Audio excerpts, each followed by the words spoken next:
ओडिशा माध्यमिक स्कूल शिक्षक संघ ओष्टा केन्द्रापड़ा पक्षर आज ब्लॉक स्तरीय शिशु उत्सव गरदपुर फजलहक उच्च विद्यालय तेंडाकुड़ा परिसर में अनुष्ठित हो आज ब्लॉक स्तरीय शिशु उत्सव में ब्लॉक 25 विद्यालय 148 जन पिला नृत्य गीत भली विभिन्न कार्यक्रम में भाग नहीं।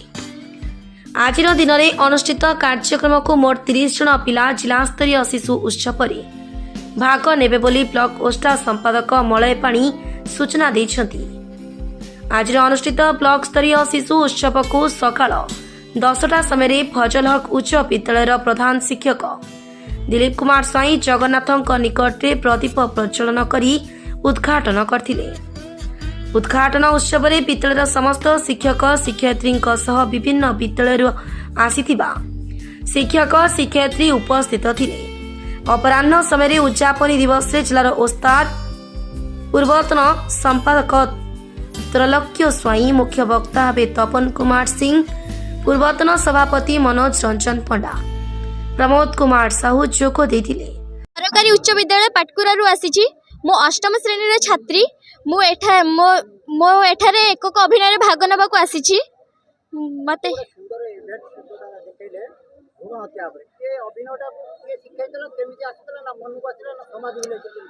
आम ए समाज को नहीं करथिले आम राजीव सर करथिले हमको मते एटा सिखेइथिले ए इवेंट ऊपर मते सर बहुत ट्रेनिंग देइथिले माने एटा करिया को सर मते बहुत प्रैक्टिस करैथिले कोडी भूल हेची सर मते भल से बुझे कहि देन जे ए जगह एमती कहबो सेमती कहबो मते कहिथिले सर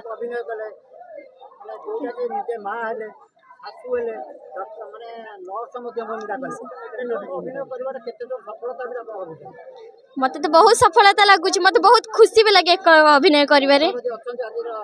आज्ञा सर आशा तो बहुत अच्छी निश्चय आशा अच्छी मुझे पाइब बोली जी ब्लॉक गरदपुर ओस्ता तरफ ब्लॉक स्तरीय शिशु उत्सव 2024 फजलहक उच्च विद्यालय आयोजित होउछि आम ब्लॉकर 25 विद्यालय छात्र छात्री मैंने अंशग्रहण करुँच समुदाय छात्र छात्री अंशग्रहण कर संख्या पार्टिसिपेंट संख्या 148।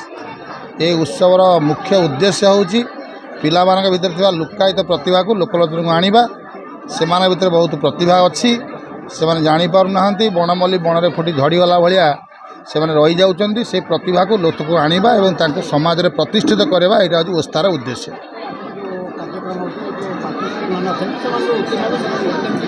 ये ब्लॉक स्तरीय प्रतियोगिता जो माने उत्तीर्ण हेबे बा प्रथम द्वितीय तृतीय हेबे आमर 10टा इवेंट अच्छी 10टा प्रति इवेंट रु 3 जन लेखा प्रथम तृतीय से जिला स्तरीय प्रतियोगिता भाग नेबे और जिला स्तरीय प्रतियोगिता ए वर्ष मार्साघाई ब्लॉक आखुआगोड़ा उच्च विद्यालय अनुष्ठित हम पाली सेठी मु आइची कुदानगर हाई स्कूल मु एकक अभिनय करिया अभिनय किंतु मोर भरोसा बहुत अच्छी मु हारी कि जीत से मोर ना किंतु मोर भरोसा अच्छे मु फास्ट ना सेकेंड ही जीवी।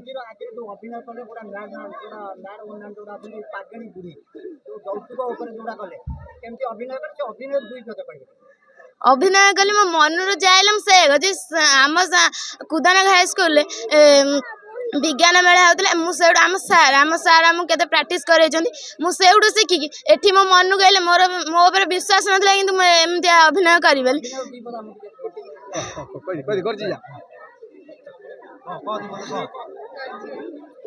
मु पागेली मो ना पागेली मुझे अत्याचार कर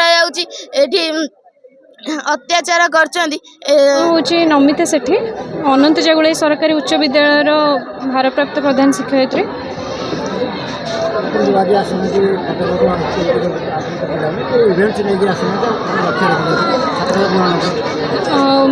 आज तो आमर 10टा इवेंट रे पिला माने पार्टिसिपेट करछंती आर मुख्य उद्देश्य होउची माने पिला माने केमती तांकर लुकायित प्रतिभा अछि ताकू विकास करिवे तो सही उद्देश्य रे ही आमे पिला मानकु नै के आछू। ଆଶାବାଦୀ ଅଛନ୍ତି ପିଲା ନେଇକି ଆସନ୍ତି ଇଭେଣ୍ଟରେ ଭାଗ ନେଇଛନ୍ତି ସ୍ଥାନ ପାଇବେ ବୋଲି ଆପଣ ଆଶା ରଖିଛନ୍ତି? ନିହାତି ମୋର ତ ଆଶା ଅଛି। ତାପରେ ଏଇଟା ତ ଏବେ ଏଇଟା ବ୍ଲକ ସ୍ତରୀୟ ହେଉଛି, ତ୍ରିସ୍ତରୀୟ ଏଇଟା ବ୍ୟବସ୍ଥା ଅଛି। ତେଣୁ ଯେଉଁ ପିଲା ଏଥିରେ ମାନେ ଉତ୍ତୀର୍ଣ୍ଣ ହେବେ ସେମାନେ ନିହାତି ଭାବେ ଜିଲ୍ଲା ସ୍ତରକୁ ଯିବେ। ତେଣୁ ମୁଁ ଭାବୁଛି, ମୁଁ ତ ଆଶାବାଦୀ ଅଛି ପିଲାମାନଙ୍କ ପାଇଁ। ଏମିତି ରଖିଛନ୍ତି କେଉଁ ଇଭେଣ୍ଟଟା ରଖିଛନ୍ତି ଯେଉଁଟାକି ଆଜିର ଅଭିନୟ କଲା ପରେ ଜିଲ୍ଲା ସ୍ତରରେ ନିଶ୍ଚିତ ଭାବରେ ସ୍ଥାନ ପାଇବେ, କେଉଁଟା ବେଶୀ ଆକର୍ଷଣୀୟ ହେବ ବୋଲି ଭାବୁଛନ୍ତି? ମୁଁ ତ ଭାବିଛି ଆମର ନାଟକ ଯେଉଁ ଅଛି, ନାଟକ ତା ସହିତ ପିଲାମାନଙ୍କର ନୃତ୍ୟ ପ୍ରତିଭାଟା ନିହାତି ଭାବେ ଆକର୍ଷଣୀୟ ହେବ। प्रशांत कुमार धीरेन महापात्र रिपोर्ट द के न्यूज 10।